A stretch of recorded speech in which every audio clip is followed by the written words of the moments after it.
सूरत मरियम आयत नंबर 75 او 76 په دې دواړو آیاتونو کې د پرون سبق سره تړلې مسأله ذکر کړي چې دی خلکو با د دنیا په مال دولت او دنیا کې په خپل لشکرو او په خپل خادمانو او په خپل مجلسونو او په خپل آباد دیرو باندې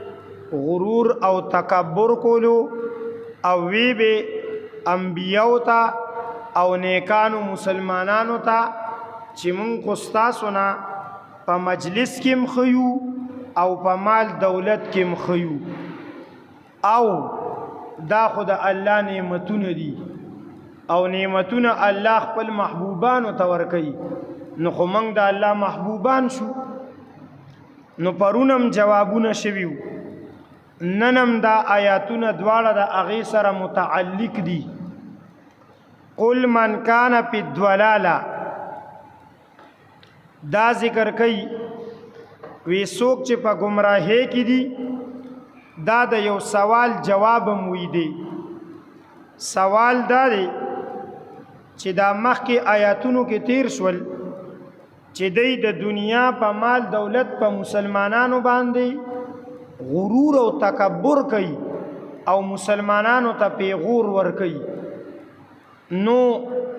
دی ته بیا الله دا مال دولت ولی ور کړی دی نو جواب دا دی چې دا مال دولت الله تعالی کله کله استدراجن ور کوي استدراج وای دی ته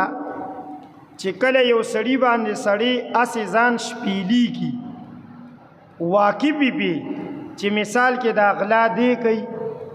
دا کار او دا ناروا دی کوي او د پیزان شپیلی کړي دی ورته وی چې ماته نه لیدلې نو هغه ته وی استدراج اردو کې ورته ډیل وی او موږ ورته پښتو کې څه وایو مانجه ورکول په خبر ورسلی وی مانجه ورکا نو دا بس داسې ورپسې یا وی ورپسې ورسسته کا نو دا چې کم دی نو دا سیوي نو چې بیا ورپسې راټیټ کی نو بیا د هغې نه چې کم دی نو مسئله خرابه شي نو دا ذکر کوي د دې مثالونه په قرآن کې شته په مختلفو ځایونو سورت آل عمران آیت نمبر 178 سلورمه سپاره کې سورت آل عمران چې ختمیږي آیت نمبر 178 بس صرف غوږ ورته کېدی چې څوک نشي راړولی مه راړوې ضروري خو نه ده ولا يحسبن الذين كفروا ګمان دې نه کوي هغه خلک چې هغه یې کفر کړی دي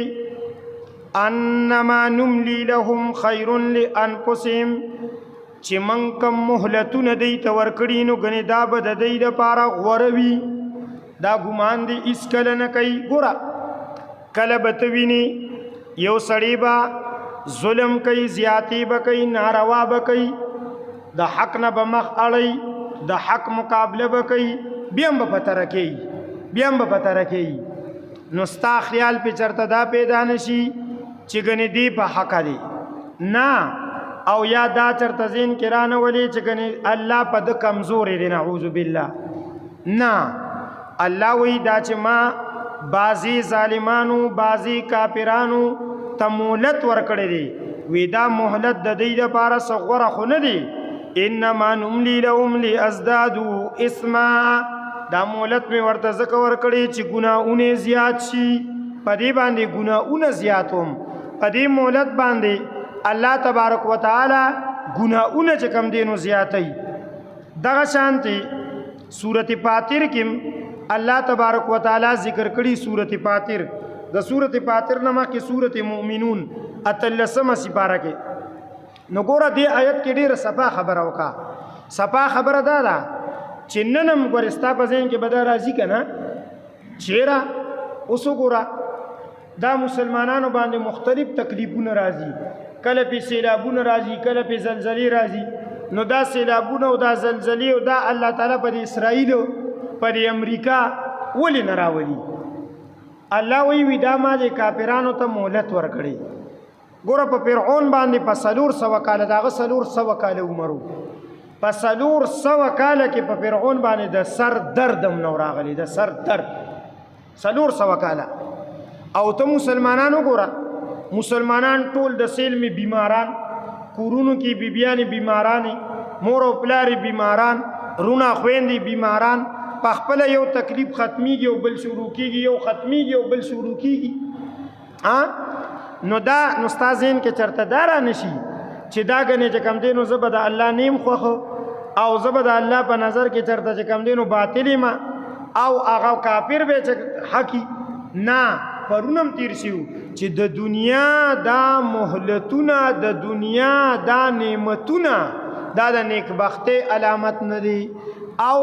د دنیا غریبی او تکلیفونه د بدبختی علامت نه دي بلکې په دنیا کې د تکلیف جن الله په نیکانو خلقو راولي دا خوشالو جن لکه یو واقعه مشهوره ده یو حدیث کې راغلی ده یو سړی وفات کېدلو مسلمانو او سخت تګیو په خبر ورسېلی او چې کله هغه ته چې کم دینو اوبه را رسېدلي نو د اوبو د را رسېدو نه مخکې ته نه ساه وتې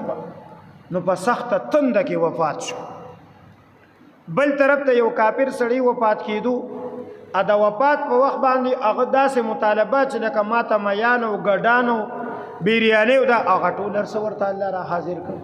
او ارسل د الله نه چې کم دینو چا پرشتي یا چا پیغمبر ته نه تپوس وکړو الله وی دغه یو چې دی دا کافرو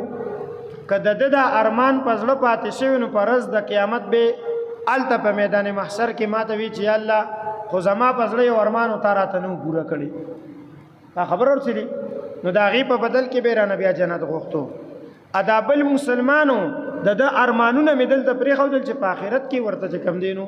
ارمانونه ورجوم د کافر ارمانونه دلته رجوي نو دا چا ذهن کې رانه شي نو سورت مومنون وګوره اتلسمه سپاره آیت نمبر 55 سورت مومنون دا د اتلسمه سپاره لومبني سورت دی او دریم رکوع ختمه شوی دا غینه یو لاندې یو درې څلور آیت راشه واړه آیتونه دي ایحسبون آیا دی ګمان کوي انما نمدهم به چې منګه د دې امداد کو من مال و بنین په مال او په بچو نسارع لهم فی الخیرات نو د دې ګمان داري چې ګنې دا منګ د دې لپاره د نیکه کار کو منګ د دې سره د خیر اراده کو وینا بل لا یشعرون بلکې دی پیګینا دی ته کوم جال خور کړي دی ته کوم جال خور کړي دی پیګینا همدغه شانتی په سورت فاطر 22 سپاره کې آیت نمبر 37 کې ذکر کړي سورت فاطر د سورت یاسین نه مخکې سورت دی دا غي آیت نمبر 37 دی او دغه شپاړسمه رکوع چې ختمه شوې د دې د پاسه د آیت دی په دې بل مخې سورت یاسین شروع دی وهم یستریخون فیها او دایبا پدې چې کوم دی جهنم کې چغي وای با ربنا ای رب زمن اخرجنا وبا سمنگا نعمل صالحا من با عملنا نیکو غیر الذي كنا نعمل علاوه د هغه عملونه چې مخکې مو کړي الله به ورته وی اولم نعمرکم ما يتذكر فيه من تذكر ولی تاسو تما دومره عمر نو درکړي مزي چرچی نوی درکړي مال دولت نو درکړي چې پاغي کې نصیحت قبل ان کې نصیحت قبول شي وجاءکم النذیر او تا ته می خبرداریم بیا درکړیو بیا می خبردار کړی وي نو ته ولې نه خبرې دي نو الله تبارک وتعالى بار خبرداریم کوي او ورکیم دا مهلت مولا ورکی نو د دې جواب شو بیا دلته کې په آیت کې یو څو تفاسیر دي هغه باندې ځان پیږي قل من کان فی الضلاله فلیمدد له الرحمن مدا تو ورته وایي چې څوک په گمراهۍ کې دي نو فلیمدد دا فلیمدد دا د امر صيغه ده لیمدد لینصر پشان لیمدد لیمددا لیمددو دا داسې ده. نو دا د امر ده او د امر معنی دا وي معنی به داسې کې چې پکار دی چې رحمان ورته ورکی امداد رحمان ورته ورکی مهلت د امداد معنی مهلت هم ده. نو بیا بعض مفسرین ویلي دي چې یو تفسیر د دین دا دی چې د دین مراد دی د دنیا عذر ختمیدل عذر چې عذر پاتې نشي پکارداري چې په دې دنیا کې ورته الله ډېری موقع ورکی چې سبب په آخرت کې عذر پاتې نشي عذر یې پاتې نشي. ځکه یو حدیث کې راغلیم دی چې الله تبارک وتعالى انسان ته او دغه سورۃ فاطر آیت نمبر 37 کې مداو الله وی ولی تا ته ما دومره عمر نو درکړي ستا عذر خو ختم دی تا ته ما عمر درکړیو ځواني می درکړی وا مال دولت می درکړیو بچی می درکړیو نعمتونه می درکړیو نو تا کې څه کمی پاتې شو چې تا زما خبره نه ده منلې تا مونځ او دس نه دی کړی تا روزه او زکات نه دی کړی تا د الله اطاعت نه دی کړی عذر ختم. یو معنی د دې دا ده. دویمه معنی د دې دا ده چې کل ورته وایي من کان په ضلاله څوک چې په گمراهۍ کې دي نو پل یمدد لو نو دا امر دی په معنی د خبر د الله عادت داري چې الله هغه ته مولت ورکړي دي دا د الله عادت دی د الله عادت دی الله په یو پیر څوک نه رانیسي. بعض وخت کې سړی گیر شي کنه پغلا کې نو دا به د ډومبه پیرني بعض وخت کې سړی گیر شي په چرسو کې نو دا به د ډومبه پیرا ني